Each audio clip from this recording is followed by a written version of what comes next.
Well, good morning, church. I'm so glad you're here. Thank you. Wow. Starting a new series called Plenty. It's a great series. I'll tell you why. Haven't you always wanted to have more than enough? Right? Plenty. It's such a beautiful word when you sit around the kitchen table and you're feeding people and you bring somebody else home and you say, we've got plenty. We've got plenty. John D. Rockefeller, one of the richest men in the world, when somebody asked him the question, how much is enough? His answer was just a little bit more than I have now. That was his question. Today we're going to look at plenty, and we're going to look at the idea that to have plenty, you have to start with empty.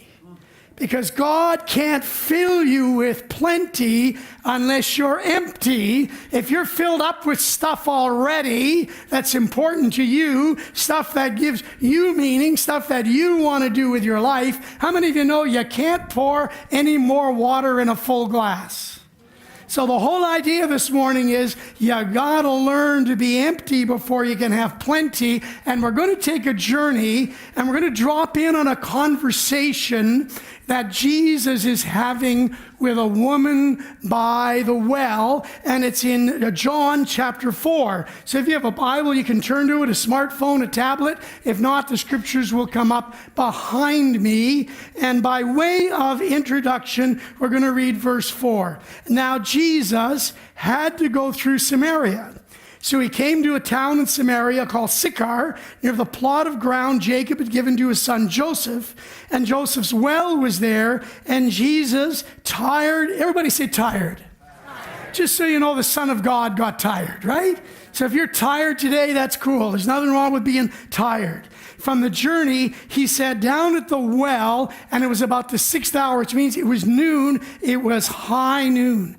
Now, there's interesting words there because it says Jesus had to go through Samaria.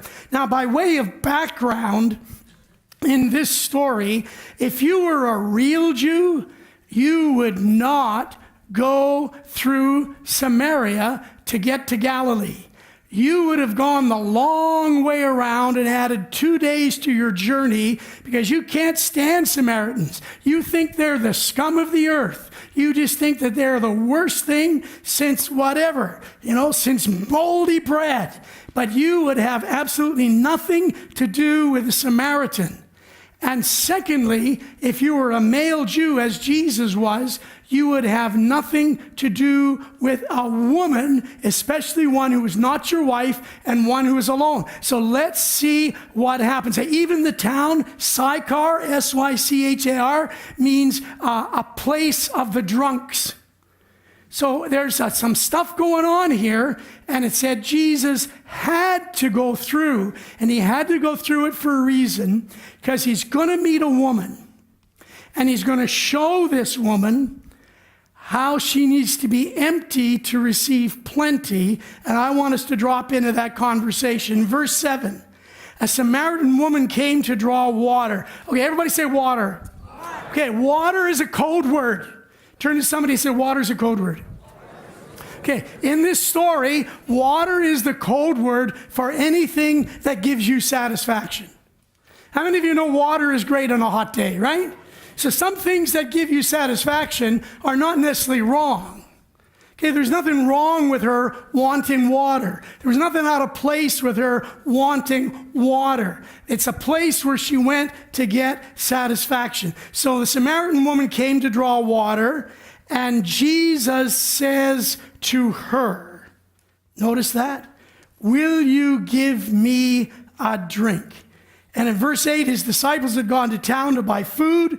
The Samaritan woman said to him, listen, here it goes, you're a Jew, and I'm a Samaritan woman. How can you ask me for a drink? For Jews do not associate with Samaritans. Not only did they not only associate with them, it was forbidden for a Jew to even use a utensil that a Samaritan had.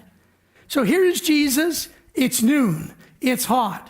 The woman comes to do what she does every day. She comes to get some water because she wants to be refreshed. And Jesus engages her in a discussion. And this is the discussion that Jesus wants to engage with us today. Now, how many of you know that when you have regular water on a hot day, you still need more. Right? Water, as good as it is temporary. Everybody turn and say, water's temporary.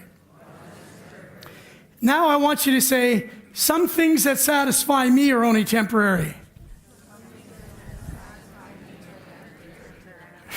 That was a long statement for some of you. You're running out of gas at the end of it.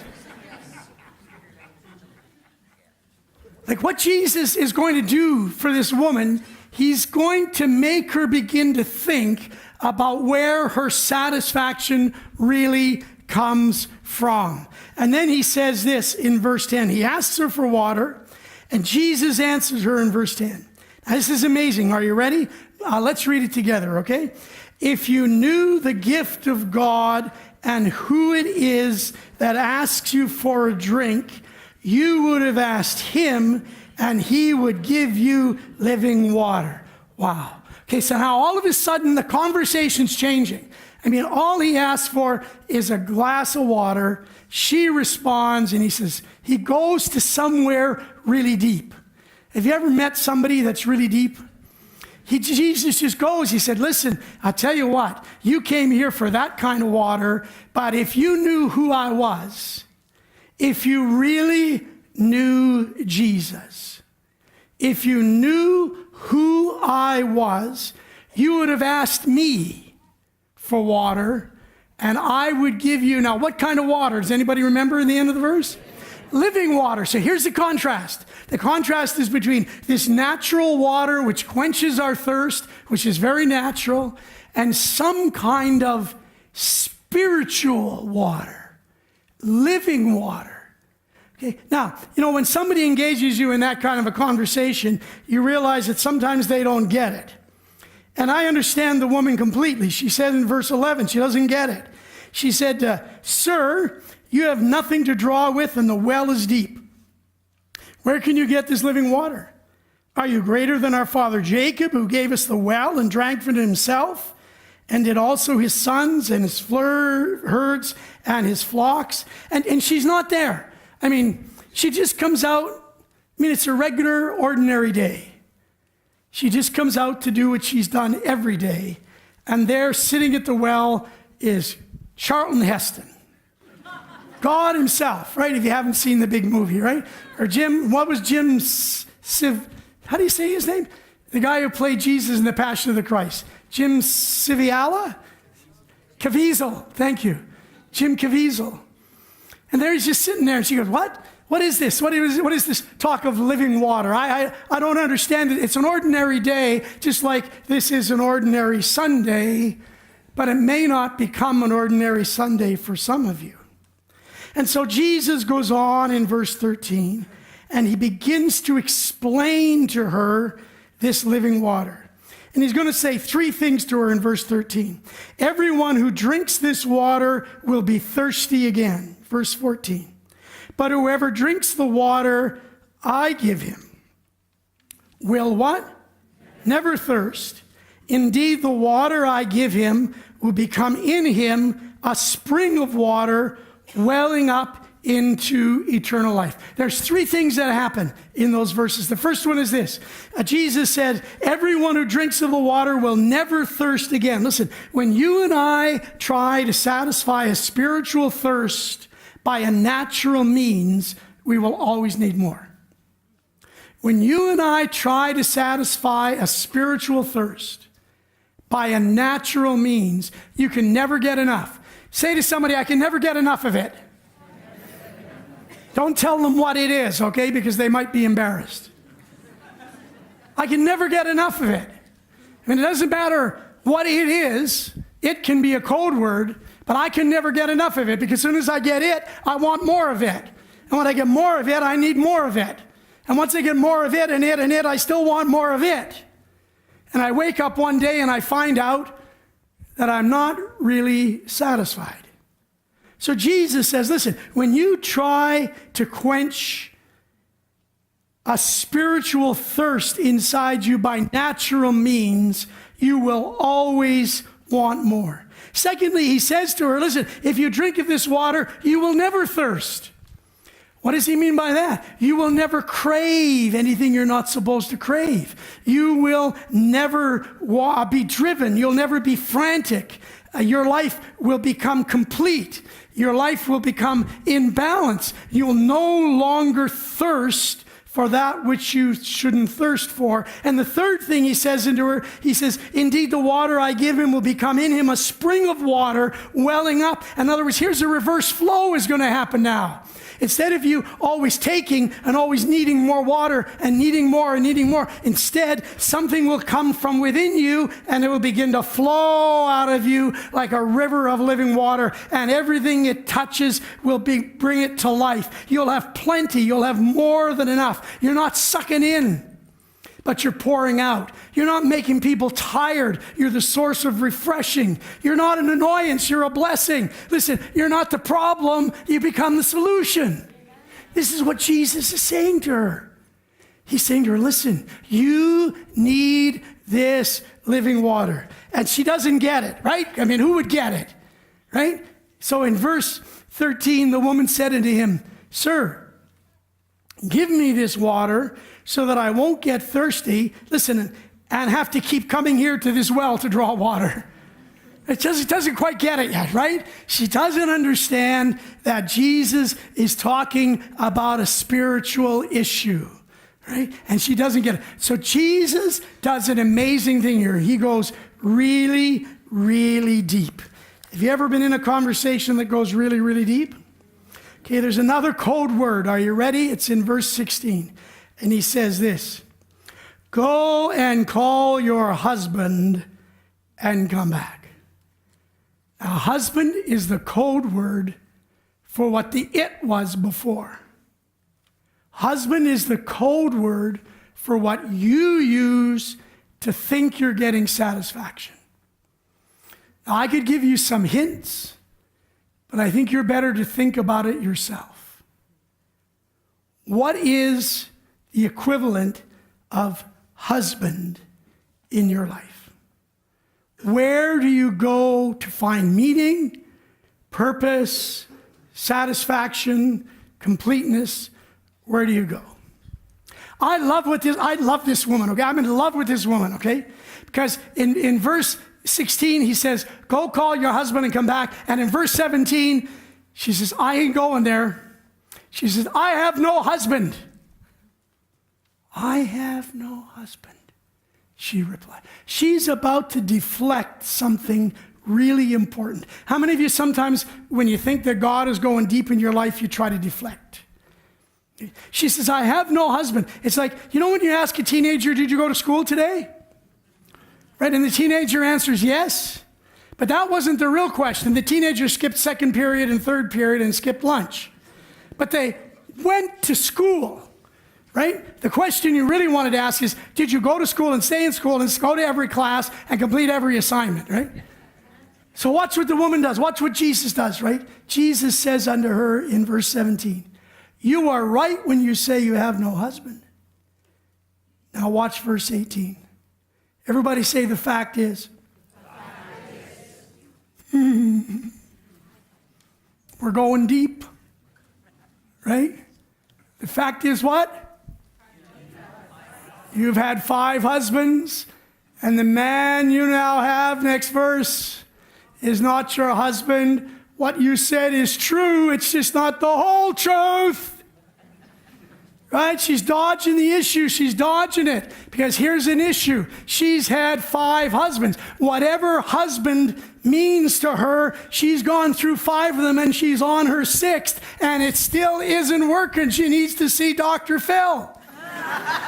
How's that working for you?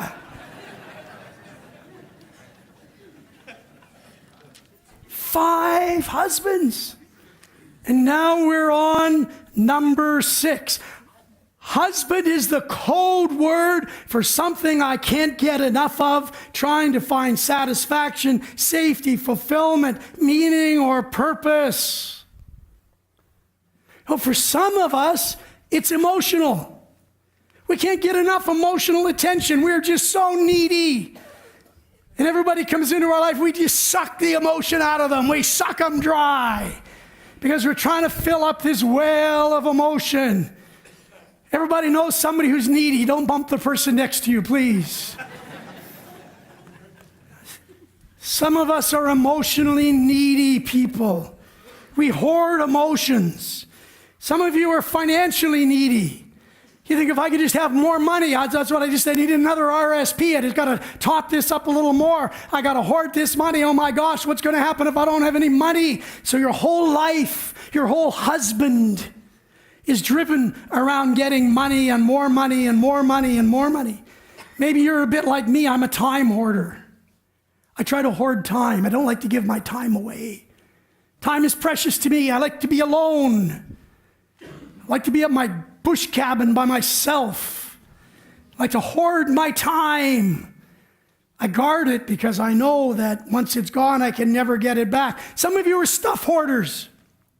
Oh my gosh. I was in somebody's house. They don't go to this church anymore. And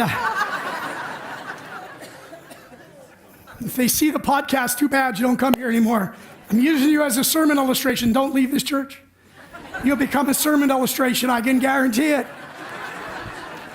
I go into this apartment, ceiling to floor, every wall, every room had pieces of glass, like bottled glass and blue glass and glass ornaments. And all I looked around and said, who the heck does this? Like ceiling. Well, that's what we do. It's our hobby. We collect glass. Hey, listen, I'm not picking on you if you collect model trains or hobbies. But you know how easy it is for stuff to think that it'll give our life meaning? For sex, think that'll give our life meaning? I'm going to get it out of the next relationship. I'll get meaning out of the next relationship. I'll be satisfied with the next one. I'll be satisfied when I get a raise. I'll be satisfied when I put more money away in my RSP. I'll be satisfied when I get my mortgage paid off. I'm going to ask you a tough question today. And here it is. Because one I ask myself. So whatever your husband is, whatever that is for you today, when will enough be enough? When will it be enough? When will you have enough of emotional satisfaction out of a relationship? When will you have enough sex? When will you have enough money? When will you have enough stuff? When will you have enough time? Like when will enough be enough? And I can answer the question for you. It finds out in one word. Are you ready? Have some of you guessed it? What's the word? Never. Never. Because it's like the woman at the well coming for physical water. She comes to drink it. There's nothing wrong with the water. Water's a good thing. Husband's a good thing. Partner's a good thing. Sex is a good thing. Money's a good thing. Time is a good thing. Some stuff is a good thing. But the problem is, if that's what we're using to base our identity on, then enough will never, ever be enough. Well, this poor woman, she's not ready to go there. Maybe you weren't ready to go there today either. So she does deflecting. How many of you have ever deflected? Right? So he goes deep, right? He's talking about 5 husbands. She bounces back in verse 19. Oh, I can see that you're a prophet. She gets into this theological debate in verse 20. Our fathers worshipped on this mountain, but you Jews claim that the place where we must worship is in Jerusalem. What has that got to do with 5 husbands? What's that got to do with I'm about to go deep in your life and put my finger on the thing that's causing you the greatest problem, the greatest dissatisfaction? I want to go there. I want to talk about, so we're going to go and have a theological debate about where to worship and where not to worship. I mean, it was a big debate because basically what happened there, there's a little aside historically, when the Samaritans and the Jews split, the Samaritans actually built their own replica of a Jewish temple on their own mountain, not the mountain of Horeb. And so that's what she was saying. Should we worship in the temple that we built, the Samaritans, or are we going to worship in the Jewish temple? But let me tell you the principle of that verse, that deflection. When you can't handle a heart issue, you'll make it a head issue. Okay, guys, you understand this, don't you? Woman in your life wants to go deep. She needs to talk. Strikes terror into your heart. We need to talk. The response is, I can fix that. She wants to talk about emotions. You want to solve problems. Because going deep is tough. Going deep is hard. And usually, we find some excuse not to go deep. Well, you don't understand. You don't understand my background. You don't understand what I've been through. You don't understand my needs. You don't understand my wants. You don't understand my past history. You don't know what happened to me when I was a kid. Hey, listen, I've heard a million excuses in my life, and I've made a million. It's whether or not you want to be truly satisfied. It's not about the next great excuse. It's whether you really want to deal with the issue you want to deal with, or you're going to find another excuse not to deal with it. Are you going to say it's too hard? Are you going to say it's too much trouble? Like, what excuse are you going to make not to deal with your husband? I don't mean that literally. What excuse? Because here's the woman. Like, Jesus just puts his finger right on her heart issue. Man, you got a relationship issue. There's something broken in you, and you're just craving something, and you think you're going to get it from the next man, and that isn't going to happen. And I'm talking to you right in your heart. Oh, hey, let's argue theology. Let's argue theology. See, what happens is we say, my water gives me meaning. My water gives me meaning. This is how I've defined my life. It gives me meaning. You say, don't touch my water. Doesn't matter that it doesn't work for me. Doesn't matter that I keep going back to the same old thing. Listen, without pointing you out personally, some of you have made the same mistake over and over and over and over again. Right? Just like this woman, right? Husband number one, oops, that didn't work. Husband number two, oh, that didn't work. Let's try husband number three. Hey, why don't you try something else? Husbands ain't working for you.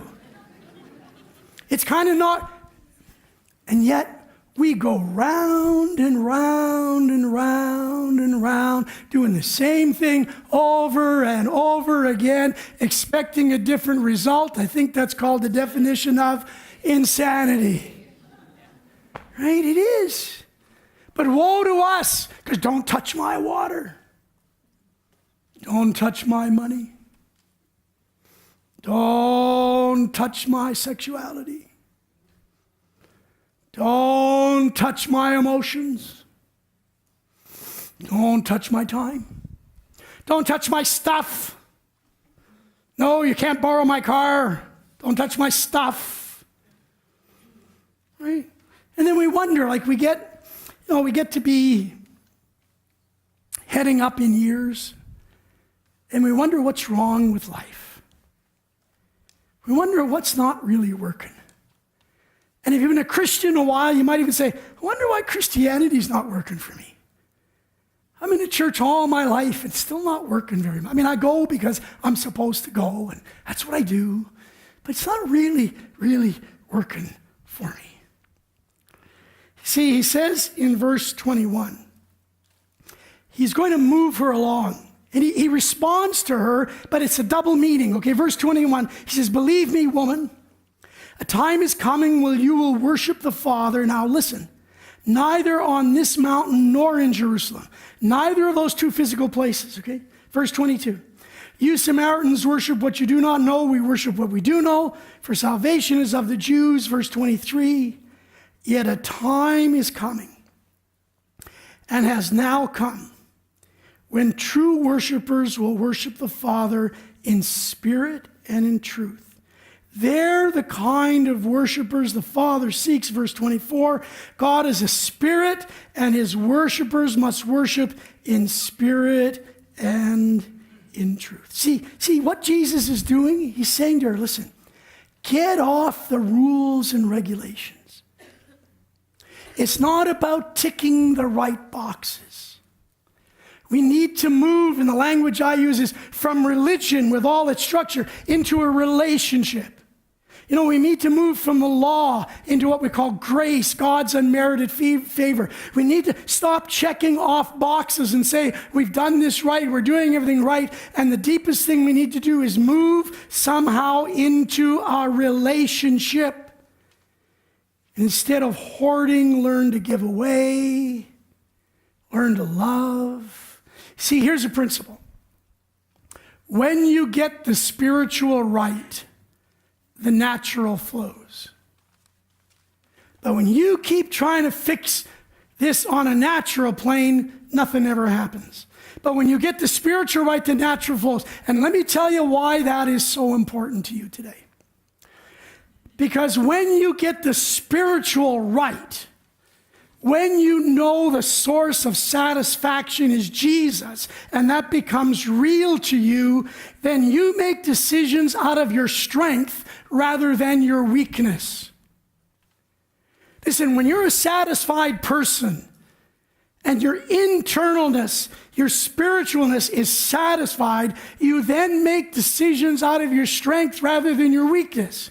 As long as you have cravings and longings and things that are not satisfied, they will influence how you make decisions. That's why this woman kept going back to find another husband. If you don't learn the source of satisfaction in your life is Jesus, not a man, not a woman, then you'll always look to some human person to satisfy what only Jesus can satisfy. If you're in business and you get your satisfaction because you need people to know how successful you are, you're going to do one of two things. You're either going to make very risky investments to try to show people how smart you are, or you'll go the other way and you'll hoard everything and you'll miss great opportunities because you're afraid of failure. But when failure's off the table, when all of those things are removed and your source of satisfaction is Jesus Christ himself, and out of you flows rivers of living water, you make decisions not based on your addiction, not based on your need, not based on your craving. You make addictions out of a whole person. You really see life differently. Well, Jesus does something that he doesn't do anywhere else in Scripture. In the next few verses, verse 25. The woman catches on a bit and she says, I know that the Messiah called Christ is coming. And when he comes, he will explain everything to us. In verse 26, is that what it is? Jesus declared, listen, I who speak to you am he. He doesn't do this anywhere else. He does not reveal that he indeed is the Messiah physically to anybody else in Scripture. But this outcast of a woman with 6 husbands, who in her day would have been just, the word is anathema, actually, it would have been a horror in her day. To even have 2 husbands is a horror in that culture. And he says, listen, hey, yo, over here, me, I'm him. This is the conversation Jesus wants to have with you today. He wants to say, hey, listen, I'm he. I am the one. I am the source of satisfaction. I am the source of life. Here it is. It's me. I am it. Well, his disciples come back because they'd gone away to get some food in verse 27. And when his disciples returned and were surprised to find him talking with a woman, but no one asked, what do you want or why are you talking with her? And then I love verse 28. When this jumped out at me, listen, then leaving her water jar, the woman went back. When that verse went bang in my head, I shouldn't hit myself so hard. That's what it did. Listen, she came there for water. She needed physical water. She was thirsty. Her family was thirsty. They were hungry. But she leaves the very thing she comes for. Why? Because what she came for, she left it behind because she received more than she could ever imagine. She left the thing there. She left it behind. She became physically empty that she could be spiritually full. Let me tell you a story about water jars. Over 40 years ago, I left my water jar behind. My water jar was my piano. it defined my life. I can make pianos stand on their head, dance around, and do anything I want. I love the roar of the crowd every night. I love the applause. I love the party. 7 nights a week, clapping, dancing, singing, drinking. And my water jar was my piano. I don't know how to do anything else back then but play a piano. I didn't have much of any education back then. I can just push little black and white keys around and make them do anything I want. That was my life. And one night God came to me and he said, I want you to give that to me. You know how scared I was? How frightened? I mean, talk about to give that up, to give how I've defined my life, to give my source of water, my source of satisfaction. And Jesus says, I want you to give it to me. Lying across a bed, 4 o'clock in the morning, I just said, Jesus, take this from me. If this is a substitute for you in my life, and this is my business, Lord, this is what I do. It's my business. It's how I make a living. It's how I define my life. But Lord, I'm going to give it to you. I could never have imagined what God has given me back over the years. I could never have imagined standing here talking to you, 2,000 people on radio, another 400 or 500 on the internet. Could have never imagined having the opportunity to sing and perform where I have in the last 40 years. See, Jesus didn't want to take it away from me. He just wanted to know that it was His. And once it was His, He could trust me and give it back to me. He doesn't want to hurt you. But He needs to know that He's first. There's such an amazing thing happens with this woman. My gosh, when you look at verse 39, she runs out and she goes back to her village. And in verse 39, it says, many of the Samaritans from that town believed in Him because of the woman's testimony. He told me everything I ever did. Verse 40. So when the Samaritans came to Him, they urged Him to stay. And He stayed 2 more days. And because of His words, many became believers. Don't you agree with me? The world's not working very well. And you've got something, your friends, your neighbors, your employees, your co-workers, your children, your grandchildren, you've got something they need. And that's the presence of Jesus who satisfies. We can't change the world, but we can influence the people around us, but not if you're still craving something that will never satisfy. But once it does, once you know that, it says, out of her will flow rivers of living water. Out of you will flow health and healing and hope and satisfaction and peace and contentment. You will be the source to the people around you because you have been empty. You must recognize you're empty before you can receive plenty. I don't know whether Jesus has been having a little talk with you while we're talking today. I don't know, but I need to tell you this. You need to turn your eyes upon Jesus. Just turn your eyes upon Him this morning. Just take a moment and say, Lord, this is complicated. Maybe you're going to say, Lord, I'm frightened. Lord, I don't know if I can take this risk. But I'm going to reach out to you and I'm going to trust, Lord, if I give you my husband, if I give you that which I think I need to find satisfaction, that you will fill me with yourself. It's a really, really old song. It just goes like this. Would you pray with me? Turn your eyes upon Jesus. Look full in His wonderful face,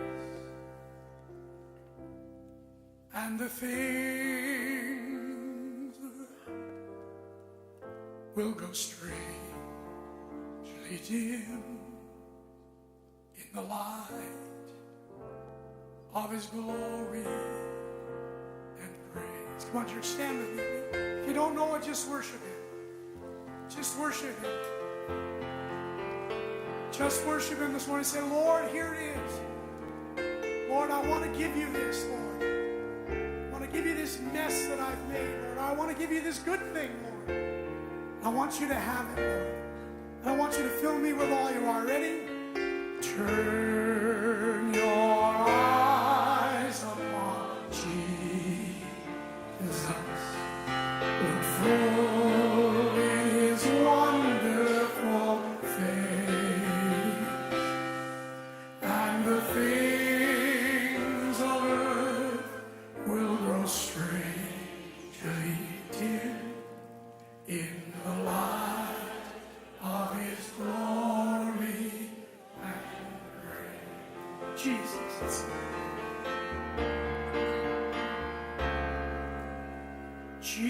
Jesus, Jesus, Jesus, there's just something about that name. Master, Savior, Jesus, like a fragrance after the rain. Come on, sing out his name or say it if you don't know it. Say it. Jesus. Come on. Jesus. Jesus. Let all heaven and earth proclaim. Kings and kingdoms shall all pass away, but there's something about that. Jesus. At the name of Jesus. Oh, Father, come today, Lord, and be the deepest longing of our lives. Come, Lord, and fill that emptiness, Lord. Come and fill that void, Lord. Come and just push out by your Spirit all of the things we have used to give our life meaning and to define our life and that we crave for, that we can't get enough of. That, Lord, we would be satisfied people. And that we would live lives of plenty, lives of overflowing, that we would be the blessing, Lord, and not the curse. We would be the joy and not the sorrow. We would be the peace and not the chaos. Lord, that we would give and not take. Because our world is hurting for this, Lord. And we have this opportunity because we have Jesus. Oh, today, Lord, come. Come as a breath of fresh air. Lord, for all who are frightened today, for all who fear this step, Lord, come right now by your Spirit and touch them and tell them it'll be okay. It'll be okay. Father God, we thank you today. We thank you. Oh, church, would you be seated? Would you find your communion cup with me? Oh, as we share today, here's what Jesus did for you. It's a little cup like this. If you don't have one, you scoot out the aisle and go get one. Oh, how beautiful this is. You know, Jesus died that you might know him. That's why he died. Jesus died that you might know him. Jesus died that this wouldn't be something out there, but it would be in here. Now listen, if you made some kind of decision in your life today, whether that's a decision to follow Jesus for the first time because maybe you haven't done it, maybe it's to ask him to let go of whatever you've been defining your life by to give you meaning, that you'd be empty so that you could be filled with plenty. And here's what I want you to do. I want you to take this and break it. And I want you to eat it, okay? Just make this symbolic of the presence of Jesus. Okay? This is my body, broken for you. Are you ready? Let's just take in Jesus today. Let's take him in. Take him in. Here it is. Just breathe him in. Just breathe him in. After supper, he took the cup. Oh, what a price he paid for that woman at the well.